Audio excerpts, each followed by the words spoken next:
Alice's Adventures in Wonderland by Lewis Carroll. Chapter 2. The Pool of Tears. "Curiouser and curiouser," cried Alice. She was so much surprised that for a moment she quite forgot how to speak good English. "Now I'm opening out like the largest telescope that ever was. Goodbye, feet. Oh, my poor little feet. I wonder who will put on your shoes and stockings for you now, dears. I shall be a great deal too far off to trouble myself about you." Just at this moment, her head struck against the roof of the hall. In fact, she was now rather more than 9 feet high, and she at once took up the little golden key and hurried off to the garden door. Poor Alice! It was as much as she could do, lying down on one side to look through into the garden with one eye. But to get through was more hopeless than ever. She sat down and began to cry again. She went on shedding gallons of tears until there was a large pool all round her and reaching halfway down the hall. After a time, she heard a little pattering of feet in the distance, and she hastily dried her eyes to see what was coming. It was the White Rabbit returning, splendidly dressed, with a pair of white kid gloves in one hand and a large fan in the other. He came trotting along in a great hurry, muttering to himself, "Oh, the Duchess, the Duchess! Oh, won't she be savage if I've kept her waiting?" When the rabbit came near her, Alice began, in a low, timid voice, "If you please, sir." The rabbit started violently, dropped the white kid gloves and the fan, and scurried away into the darkness as hard as he could. Alice took up the fan and gloves, and she kept fanning herself all the time she went on talking. "Dear, dear, how queer everything is today. And yesterday things went on just as usual. Was I the same when I got up this morning? But if I'm not the same, the next question is, who in the world am I? Ah, that's the great puzzle." As she said this, she looked down at her hands and was surprised to see that she had put on one of the rabbit's little white kid gloves while she was talking. "How can I have done that?" she thought. "I must be growing small again." She got up and went to the table to measure herself by it, and found that she was now about 2 feet high and was going on shrinking rapidly. She soon found out that the cause of this was the fan she was holding, and she dropped it hastily, just in time to save herself from shrinking away altogether. "That was a narrow escape," said Alice, a good deal frightened at the sudden change, but very glad to find herself still in existence.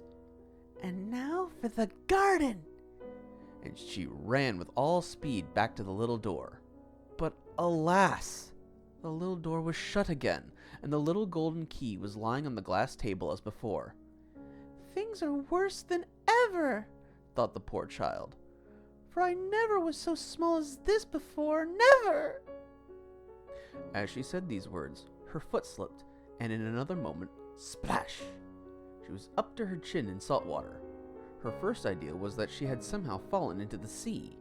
However, she soon made out that she was in the pool of tears which she had wept when she was 9 feet high. Just then, she heard something splashing about in the pool a little way off, and she swam near to see what it was. She soon made out that it was only a mouse that had slipped in like herself. "Would it be of any use now," thought Alice, "to speak to this mouse? Everything is so out of the way down here that I should think very likely it can talk. At any rate, there's no harm in trying." So she began. "Oh, mouse, do you know a way out of this pool? I'm very tired of swimming about here. Oh, mouse!"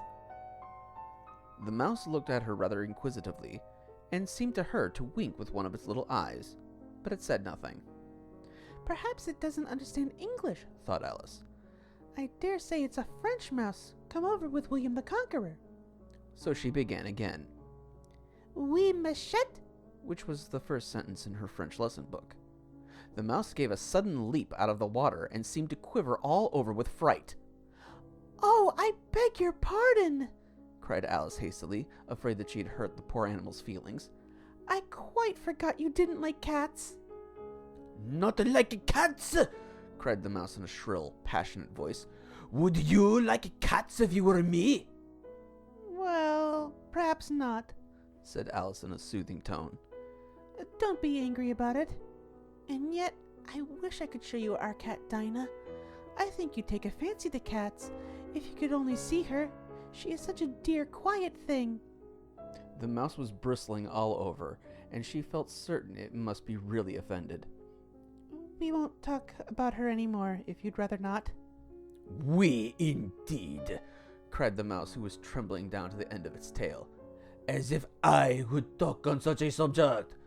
Our family always hated cats. Nasty, low, vulgar things. Don't let me hear the name again. I won't indeed, said Alice, in a great hurry to change the subject of conversation. Are you fond of dogs? There's such a nice little dog near our house I should like to show you. It kills all the rats and... Oh dear, cried Alice in a sorrowful tone. I'm afraid I've offended it again. For the mouse was swimming away from her as hard as it could go, and making quite a commotion in the pool as it went. So she called softly after it. Mouse dear, do come back again, and we won't talk about cats or dogs either if you don't like them. When the mouse heard this, it turned round and swam slowly back to her. Its face was quite pale, and it said in a low, trembling voice, Let us get to the shore, and then I will tell you my history, and you'll understand why it is I hate cats and dogs. It was high time to go, for the pool was getting quite crowded with the birds and animals that had fallen into it. There was a duck and a dodo, a lory and an eaglet, and several other curious creatures. Alice led the way, and the whole party swam to the shore.